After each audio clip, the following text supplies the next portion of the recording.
অবশেষে সর্বদলীয় বৈঠক ডেকে রাজনৈতিক দলগুলির হাতে নিবিড় ভোটার সংশোধনের খসড়া তালিকা তুলে দিল মালদা জেলা প্রশাসন। খসড়া তালিকাতে এখনও মৃত ভোটার থাকার অভিযোগ তুলছে বিরোধী দলগুলি। পাশাপাশি তথ্য যাচাইয়ে কাদের ডাকা হচ্ছে, মালদা জেলায় সেই সংখ্যা কত তা নিয়ে এখনও কোনো সদুত্তর পাননি রাজনৈতিক নেতৃত্বরা। রাজনৈতিক দলগুলির তরফে তথ্য যাচাইয়ের স্থান যেন মানুষের সুবিধাজনক সেদিকে নজর রাখার আবেদন জানানো হয়। অ্যাকচুয়ালি আজকের যে সভাটা হলো, মিটিংটা হলো ডিএমওতে, সেটার বিষয়টা হচ্ছে এসআইআরের যে বিষয়গুলো রয়েছে বর্তমানে যে জিনিসটা ড্রাফট পাবলিকেশনটা হয়েছে, ড্রাফট পাবলিকেশনের পরে এবার হিয়ারিংয়ের যে ব্যাপারটা আছে, হিয়ারিংটা এখনও পর্যন্ত জেলায় কোনো খবর নেই কবে থেকে হবে এবং তার সংখ্যা কত বা কারা কারা হিয়ারিংয়ে ডাক পাবেন এর তথ্য কিছু নেই। তারা বললেন যে এইটা সম্পূর্ণটা ইলেকশন কমিশন যেভাবে জানাবে সেইভাবে হবে। তো এখন পর্যন্ত যে হিয়ারিংয়ে কারা ডাক পাবে সংখ্যা কত আমরা জানতে পারি। এবং মৃত ভোটার দেখা যাচ্ছে ড্রাফট পাবলিকেশনে মৃত ভোটারের নাম উঠে গেছে। একটা কমপ্লেন হলো, বামফ্রন্টের পক্ষ থেকে একটা কমপ্লেন হয়েছে, যেটা হচ্ছে যে চাঁচলের বুথ নম্বর দিয়ে করা হয়েছে যে তাদের এই যে নামটা থেকে গেছে সেই নামটাকে বিএলএ যে 2 ছিলেন তারা কিন্তু লিখিতভাবে বা তখন জানিয়ে দিয়েছেন বিএলওকে, যা কোনো কারণে হচ্ছে সেটাকে বাদ করা, এরকম যদি কোনো থাকে সেটাকে বাদ করা এবং খুব শীঘ্রই যাতে আমাদের এই যে হিয়ারিংয়ের যে দিনক্ষণ সেটাকে জানানো এবং কারা ডাক পাবে এই হিয়ারিংয়ে। ড্রাফট পাবলিকেশনে তো নাম সবার উঠে গেছে, কিন্তু নাম উঠে গেলে তাদের মধ্যে থেকে কারা হিয়ারিংয়ের জন্য নোটিশ ধরানো হবে তাদের চিত্রটা ক্লিয়ার করা এইটা, এবং হিয়ারিংয়ের জন্য স্থানটা যে ভেন্যুটা, সেই ভেন্যুটা অন্তত যেটা নিয়ারেস্ট মানুষের যেটা হয়রানিটা কমে এবং নিরপেক্ষ জায়গায়। অবশ্যই আমরা বললাম যে বিডিও অফিসে যদি শুরু হয় তাহলে বিডিও অফিসটা হতে গেলে আমি ধরি মালদা ব্লকের 6টা জিপি, সেখানে যদি বিডিও অফিসটা হয় তাহলে বিভিন্ন জিপি থেকে সেই ব্লক অফিসে আসতে মানুষের হয়রানি একটা প্রান্ত প্রায় 15 কিলোমিটার।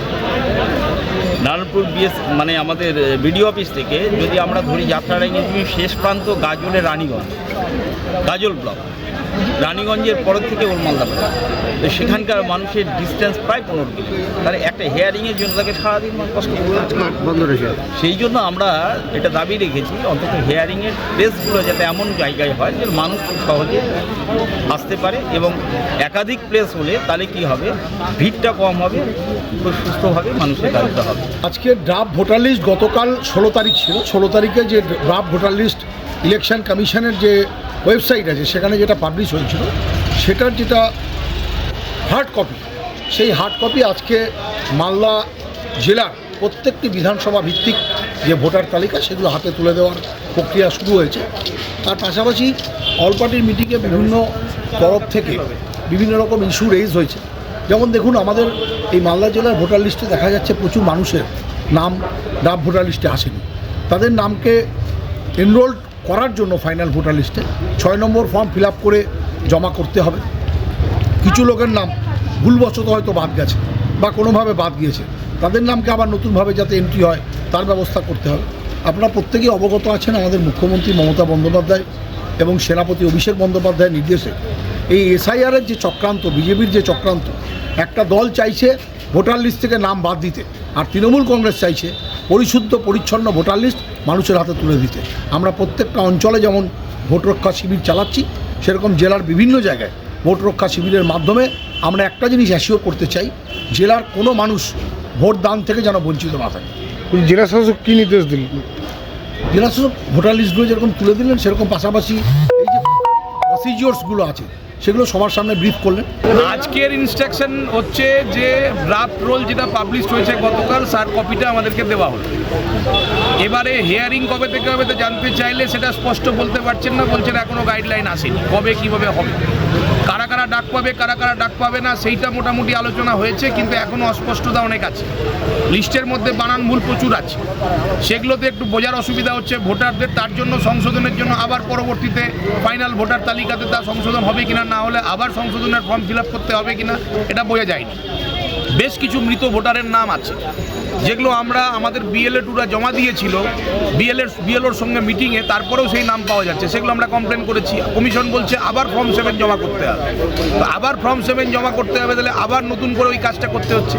তো এই যে একটা মিসম্যানেজমেন্ট এবং সময়ের অভাব, এবং আমরা প্রথম থেকে বলে আসছি এখনও কোনো স্পষ্ট না কবে কে কোথায় দাঁড়াবে, কি করবে, কারা কারা ডাক পাবে, কারা কারা ডাক পাবে না, একটা চরম অনিশ্চয়তার মধ্যে কিন্তু ভোটাররা আছে। এবং আমরাও কমিশনের কাছ থেকে নির্দিষ্টভাবে একটা স্পেসিফিক সব কিছু কিন্তু পাচ্ছি না। ওনারা সহযোগিতা করছেন না বলছি না, কিন্তু ওনারাও অনেকটা অন্ধকারে আছেন, সবটা ওনারাও জানেন। জেলা শাসক কি বললেন?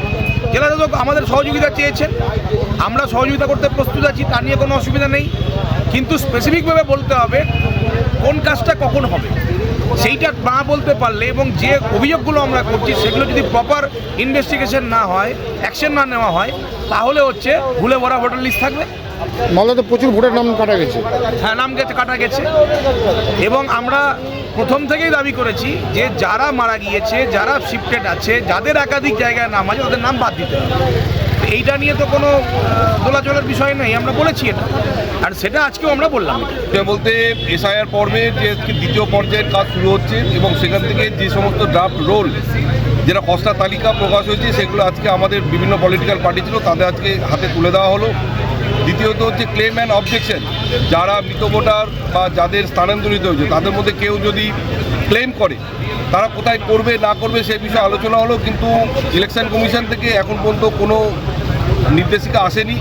কবে থেকে শুরু হবে, কোথায় হবে না হবে এখনও আসেনি। উনি বললেন 2-4 দিনের মধ্যে আশা করি চলে আসবে।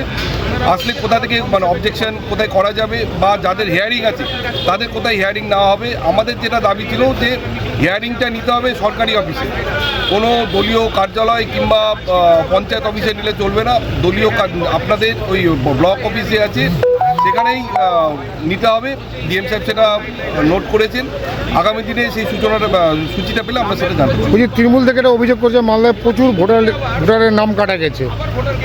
প্রচুর ভোটারের নাম যদি উনি বলেন তার তো সুযোগ আছে, ক্লেম অ্যান্ড অবজেকশনের সেটা সুযোগ আছে, হিয়ারিং আছে, সেই হিয়ারিংয়ের সুযোগ আছে। তারা যদি সত্যি ভারতীয় নাগরিক হন এবং তারা সেখানে জানাবেন, আবেদন করবেন। আবেদন করে তাদের যদি মনে হয় যে না ভোটার তালিকায় নাম উঠে আসা সুযোগ আছে, উঠে আসবে, এটা নিয়ে কোনো বিতর্ক নেই। বিহারেও এটা হয়েছিল, এখানেও সেই একই জিনিস আছে, এটাতে কোনো সমস্যা নেই। নাম বাদ করতে পারে, কিন্তু তাকে তার তথ্য দেখাতে হবে।